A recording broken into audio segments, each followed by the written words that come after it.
Hatakiwi Muislamu kuegemeza shari kwa Allah subhanahu wa ta'ala, kwamba hii ni kadari mbaya Allah amekukadiria, pamoja na kwamba sisi kwetu tunaitakidi au unaona kwamba hii ni kadari mbaya. Mtu anapogongwa na gari, mtu anapoanguka kutoka ghorofa ya juu mpaka chini akaumia, sisi kwa mtizamo wetu ni kadari mbaya, lakini haiegemezi moja kwa moja kwa Allah subhanahu wa ta'ala.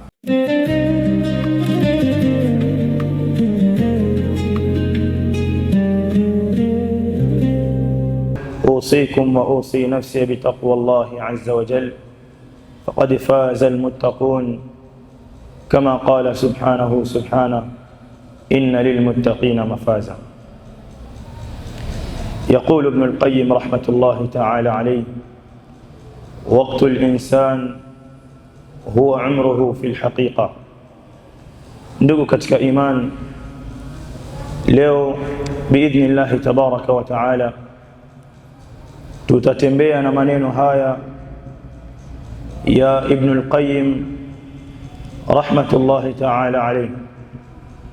Anasema waqtu al-insan huwa umruhu fi al-haqiqa, wakati wa mwanadamu, muda alionao mwanadamu, fursa alionayo mwanadamu katika dunia hii, ndiyo umri wake kiuhakika. Huu ndiyo umri ambao Allah subhanahu wa ta'ala amekukadiria na kujalia kuishi katika dunia kama hii. Muislamu vipi atazingatia maneno haya? Ni atambue ya kwamba hakuna muda mwingine ambao utamfikia mwanadamu kisha aseme ndiyo hapo anaanza kuishi, au ndio umri wake unaanzia, ndio ayapapie yale yaliyokuwa mema. Huu muda ulionao, huu wakati ulionao, ndio umri wako ambao Allah subhanahu wa ta'ala amekukadiria kuishi katika dunia hii. Jambo hili la wakati, ahibati fillah,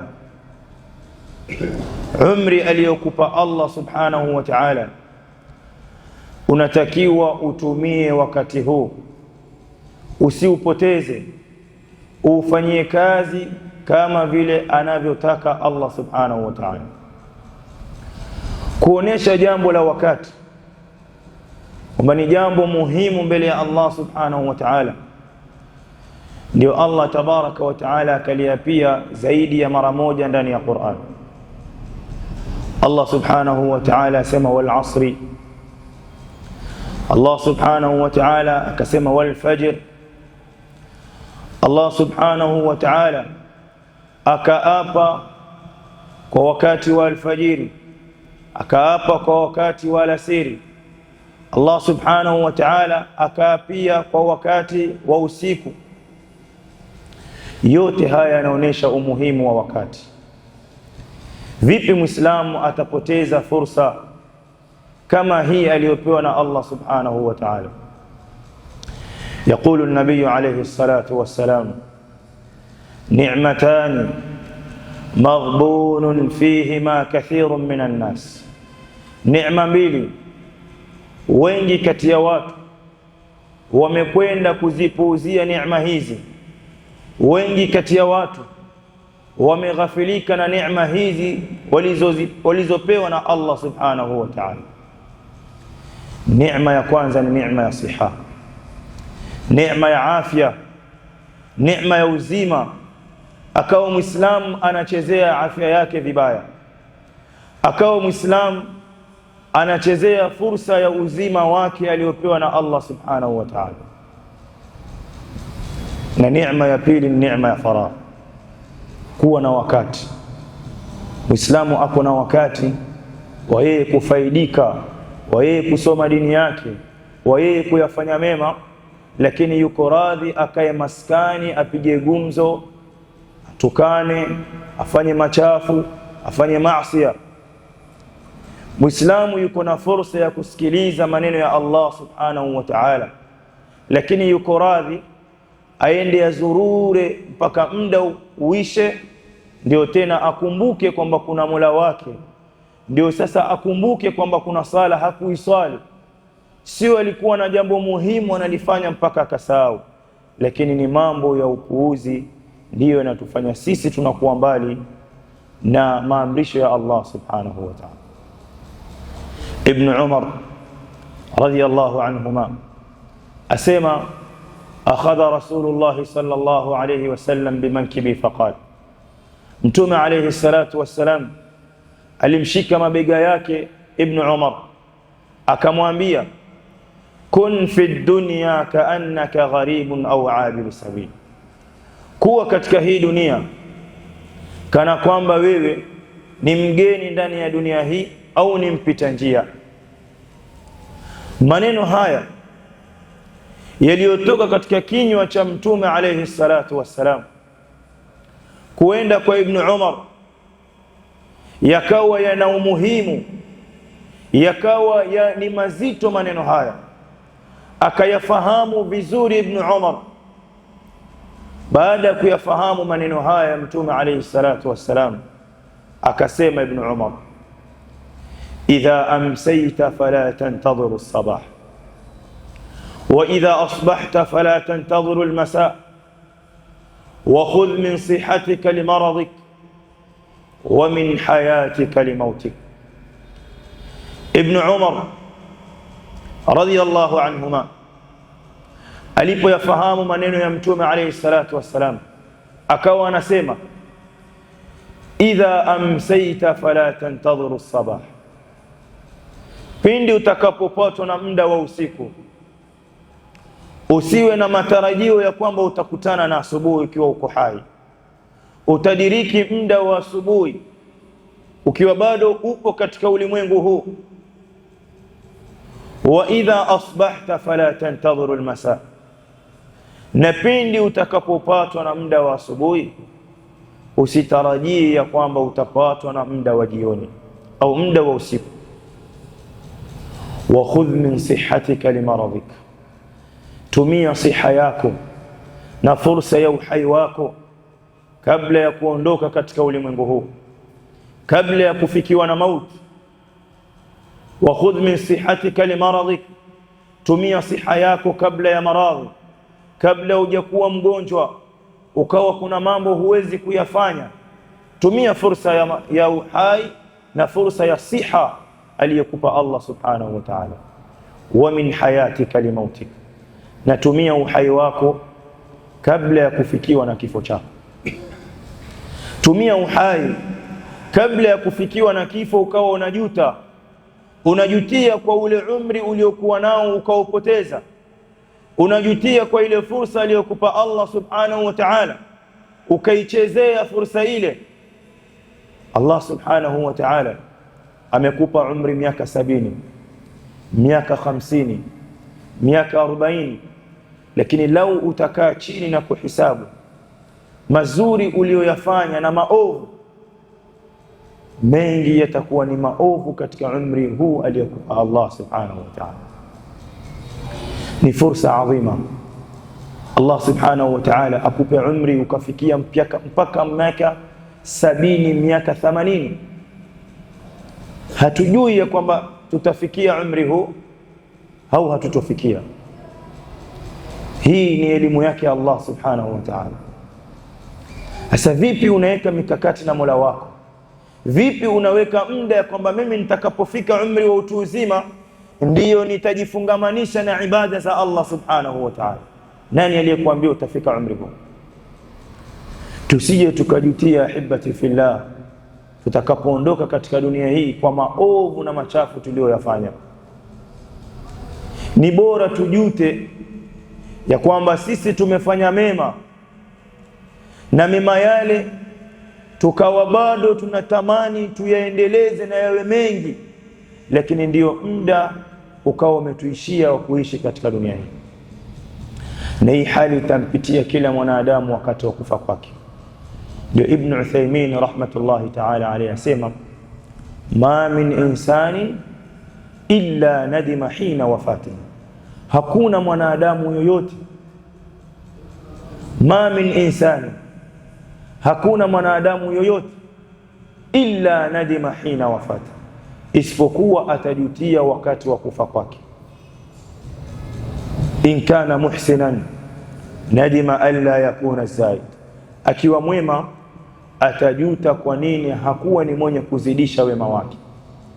Wa in kana musian, na akiwa ni muovu, nadima alla yatuba ila Allah azza wa jalla, atajuta kwa nini hakutubia na kurudi kwa Allah subhanahu wa ta'ala, kutubia kwa maasi na makosa na madhambi aliyoyafanya.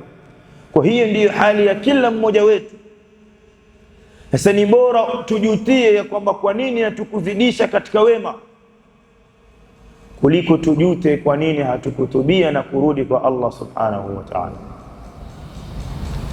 Ndugu Muislamu, tunaishi katika dunia hii tukiwa tunafahamu malengo ni ya kumwabudu Allah subhanahu wa ta'ala. Pamoja na hayo ni kwamba dunia hii ni moja ya sehemu ya mwanadamu kwenda mbio na kutafuta, ya mwanadamu kupambana ili akae katika mazingira mazuri. Mwanadamu anapambana ili familia yake iishi katika hali iliyokuwa nzuri. Si makosa wala si haramu kwa mwanadamu kufanya kazi, kutafuta katika dunia, lakini yasikosekane malengo, yasisahaulike malengo ya sisi kuletwa katika dunia hii. Mtume alayhi salatu wassalam asema, inna ad-dunya hulwatun khadiratun, hakika ya hii dunia ni tamu, tena ni yenye kuvutia, ni yenye mapambo, ni yenye kumpambia na kumvutia huyu mwanadamu. Anaona raha, anastareheka katika dunia hii, anasahau ya kwamba ni kipi alicholetewa nacho katika dunia hii. Inna ad-dunya hulwatun khadiratun wa inna Allaha mustakhlifukum fiha. Allah subhanahu wa ta'ala amewapa uongozi katika dunia kama hii, fayanzura kaifa ta'malun, ili Allah subhanahu wa ta'ala atizame ni kipi mtakachokifanya katika dunia hii. Hakuna kinachoenda katika dunia hii isipokuwa mwanadamu amepewa uwezo na Allah subhanahu wa ta'ala wa kukiendesha kwa kitu hicho. Ikiwa ni gari, mwanadamu amepewa uwezo na Allah aweze kulitengeneza gari liweze kutembea. Ikiwa ni ndege, ikiwa ni dunia, mwanadamu amepewa uwezo na Allah aweze kujenga majumba katika dunia hii. Huyu mwanadamu ndiyo kiongozi katika dunia hii. Na maneno haya ya Mtume alayhi salatu wassalam yanathibitishwa na maneno ya Allah tabaraka wa taala aliposema, inni ja'ilun fil ardi khalifa. Allah subhanahu wa ta'ala anawaambia malaika, mimi nataka kuweka katika dunia kiongozi. Mwanadamu ni kiongozi katika dunia hii. Lakini malaika wakamwambia Allah, ataj'alu fiha man yufsidu fiha wa yasfiku ad-dima, unataka kujalia katika dunia hii man yufsidu fiha, atakayeleta ufisadi katika dunia hii, wa yasfiku ad-dima, na atakayemwaga damu katika dunia hii, wa nahnu nusabbihu bihamdik wa nuqaddisu lak. Hawa ni malaika wanamwambia Allah subhanahu wa ta'ala, sisi tunakutaja, tunakutakasa ewe Mola wetu. Leo hii unataka kumleta kiumbe ambacho kitaleta ufisadi katika dunia na kitamwaga damu katika dunia, huyu mwanadamu. Lakini alhasil, al-shahid ni kwamba huyu mwanadamu ni kiongozi katika dunia hii. Ndio Allah Mtume alayhi salatu wasallam asema, wa inna Allaha mustakhlifukum fiha. Allah subhanahu wa ta'ala amewapa uongozi katika dunia hii, liyanzura kaifa ta'malun, ili awatizame ni kipi mtakifanya katika dunia hii. Kisha Mtume alayhi salatu wassalam akasema, fattaqud dunya, iogopeni dunia, wattaqun nisaa, na muogope wanawake, fa inna awwala fitnati bani Israil kanat fi nisa, fitna ya kwanza iliyoangamiza bani Israili ilikuwa ni fitna ya wanawake.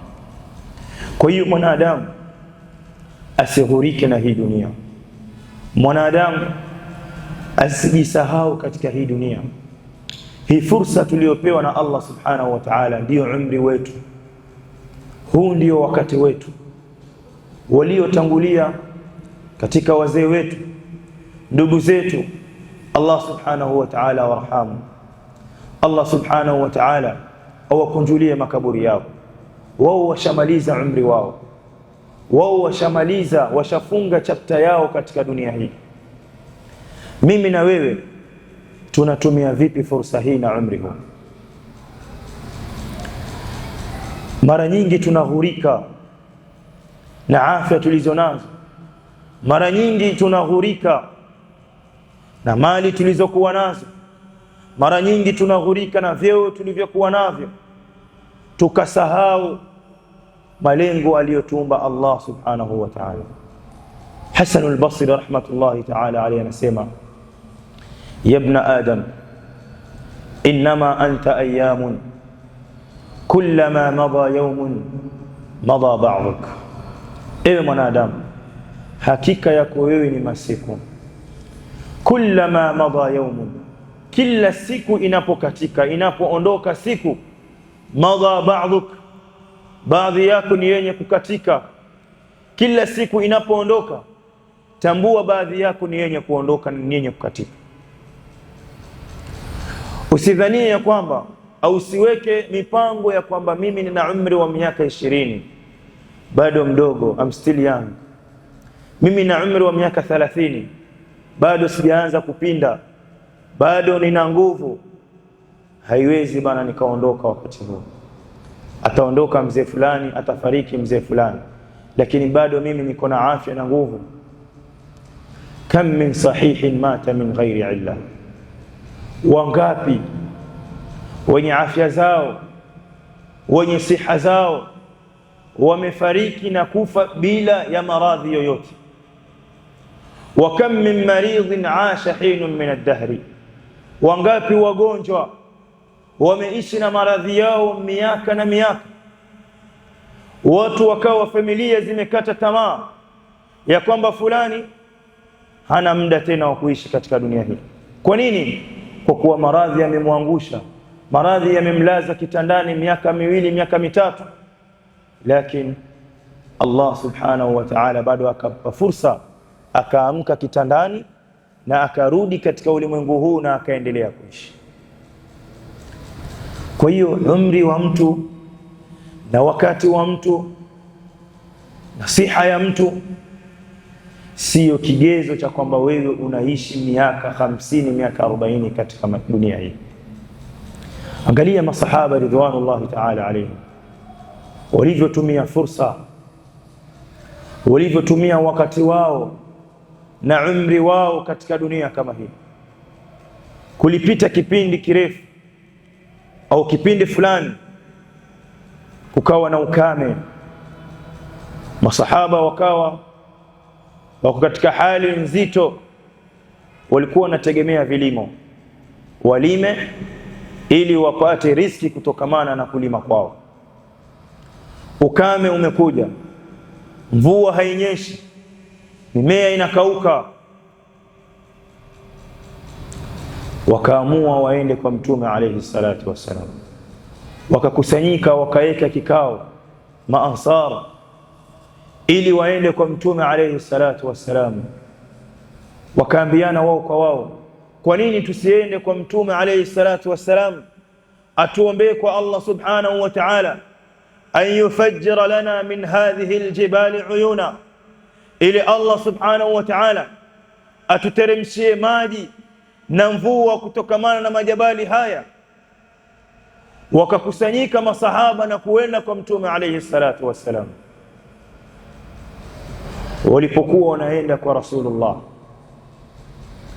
Mtume alayhi salatu wassalam alipowaona akawaambia, ma jaa bikum illa haja, hakuna kilichowaleta kwangu mimi isipokuwa muna haja, mnahitaji kwangu mimi. ma sa'altumuni an shay'in illa a'taytumuh, hamutoniomba chochote, hamutoniuliza chochote leo hii isipokuwa nitawapa kitu hicho leo hii. Hakikuwaleta kwangu nyinyi isipokuwa mko na haja, mko na jambo mnalihitaji kwangu mimi, nawapa bishara, hamutoniuliza chochote isipokuwa nitawapa kitu hicho. Wakiona hii ni fursa adhima kutoka kwa Mtume alayhi salatu wassalam,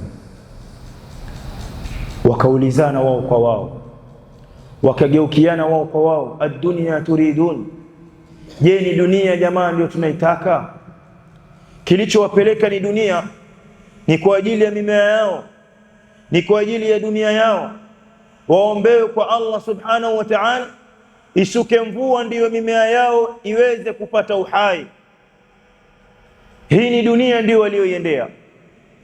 Wakageukiana wao kwa wao masahaba na kuulizana, ad-dunya turidun, hivi dunia ndiyo tunaitaka jamaa? Hii ni fursa tumeipata kwa Mtume alayhi salatu wassalam. Angalia masahaba ridwanullahi ta'ala alayhi walivyokuwa wanaitumia fursa ya wakati, fursa ya muda, fursa waliopewa na Mtume alayhi salatu wassalam. Wakabadilisha mawazo, wakamwambia, ya Rasulullah, ewe Mtume wa Allah, tuombee msamaha kwa Allah subhanahu wa ta'ala, tuombee msamaha kwa Mola wetu. Mtume alayhi salatu wassalam akanyanyua mikono yake na kusema, Allahumma ighfir li ansar wa abna'i al-ansar wa abna'i abna'i al-ansar.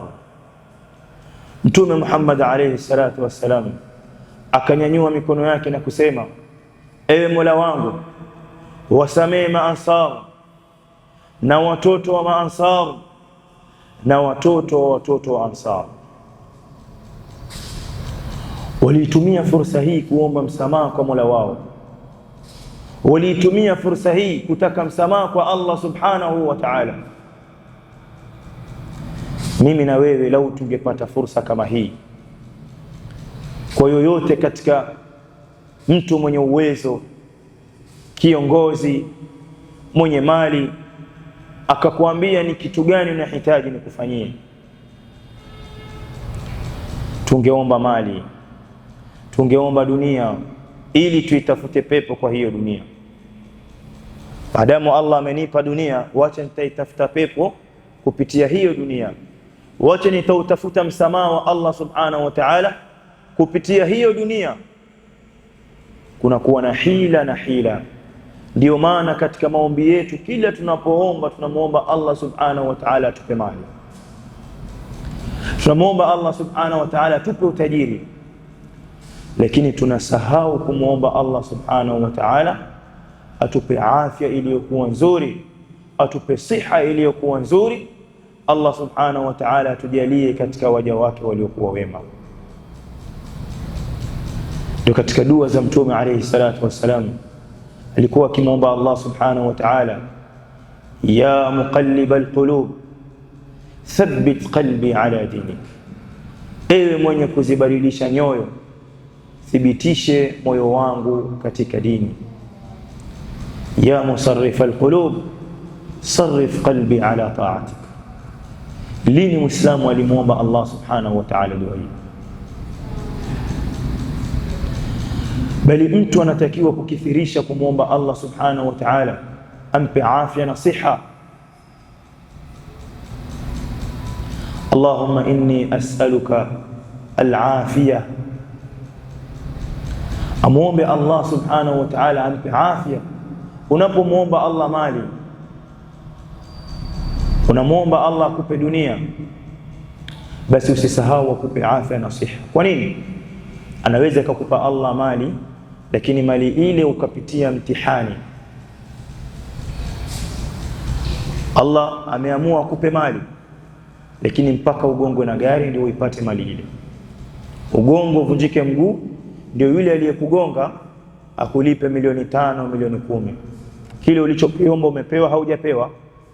Umepewa, lakini umepewa kwa njia gani? Kwa njia ya maradhi. Kwa hiyo unapomwomba Allah akupe mali, usisahau akupe afya, ili ile mali ije kwa njia iliyokuwa nzuri.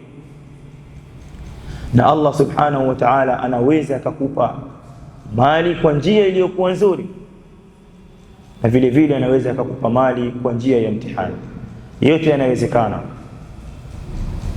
Ndio kisa kimoja, kisa hiki ametuhadithia mmoja katika mashaka zetu tukiwa darasani tukisoma.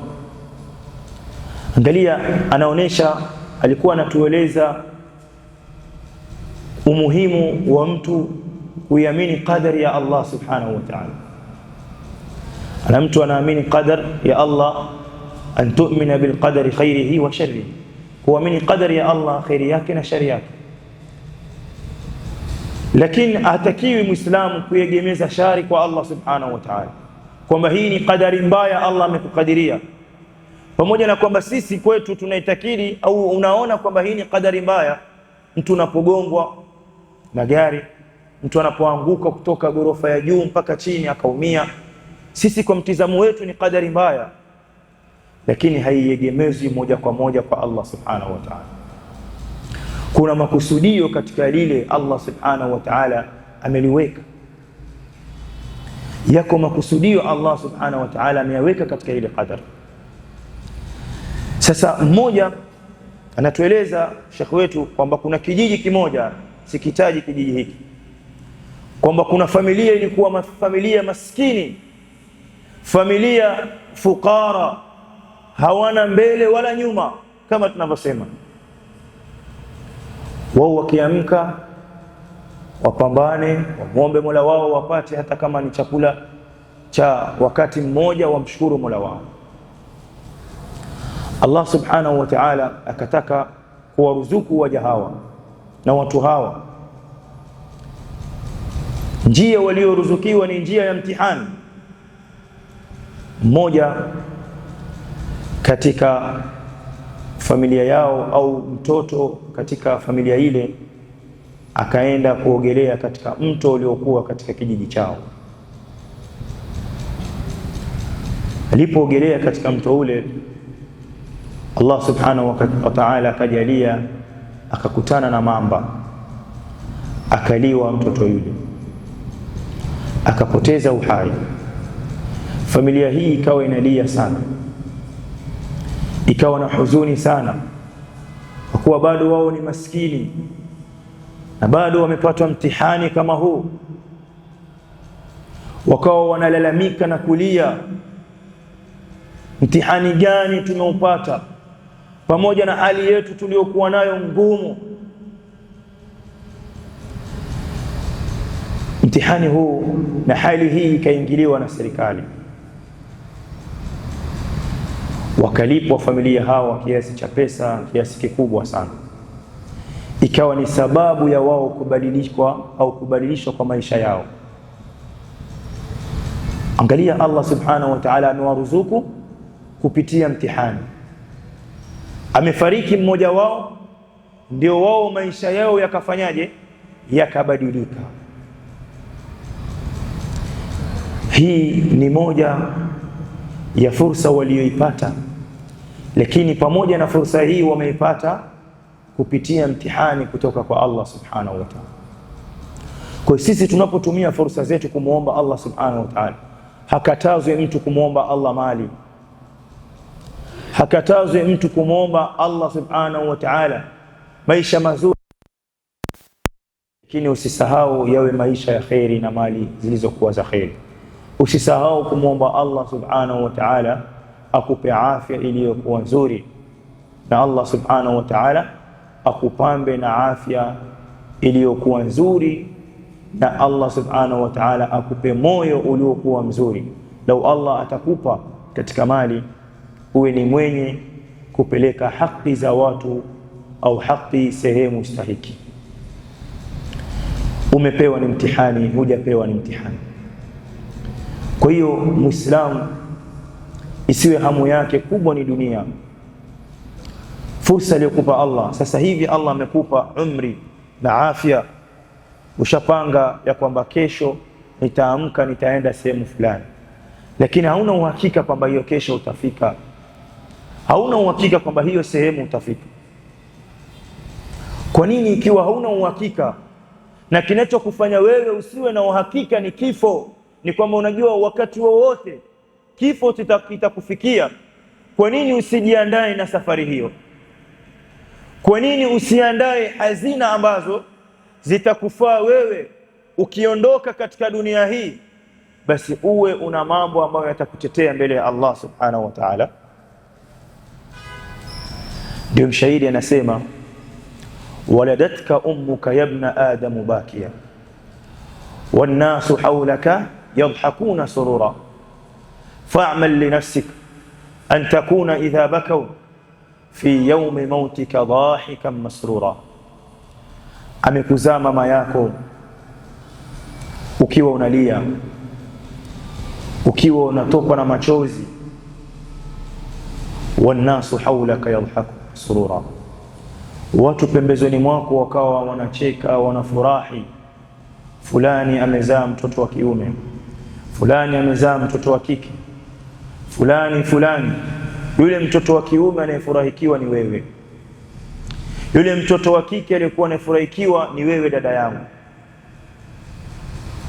Fa'mal li nafsik, itendee nafsi yako, an takuna idha bakau fi yawmi mautik, ikiwa wao wanalia, itendee nafsi yako wakati wakiwa wao wanalia, wakati wa kufa kwako, wakati wa kuondoka kwako.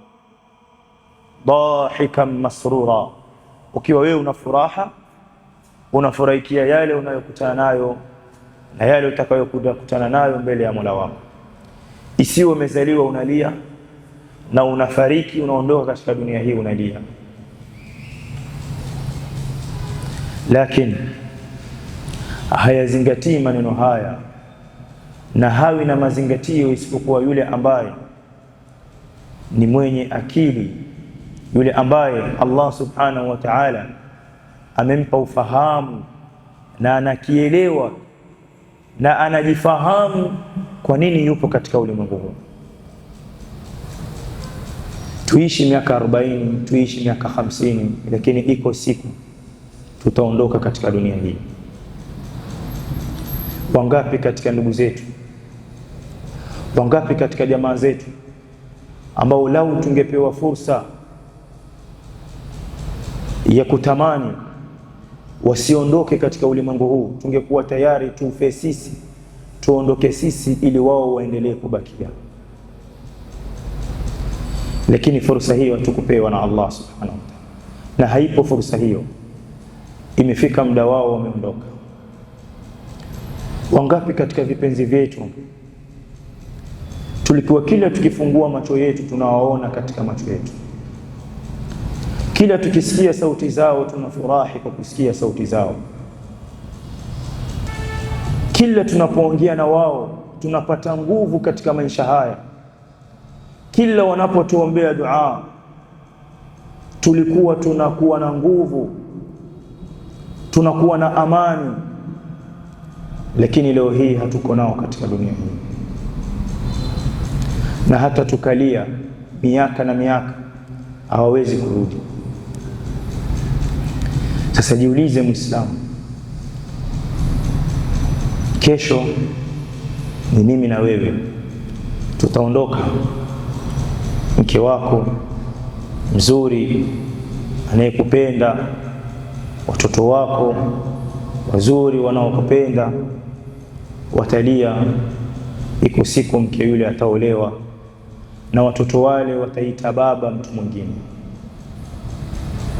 Watabakia tuna kumbukumbu ya kwamba alikuwa baba yetu fulani, lakini mama yao wakiolewa na mume mwingine watalazimika wao wamuite baba yule mume yule.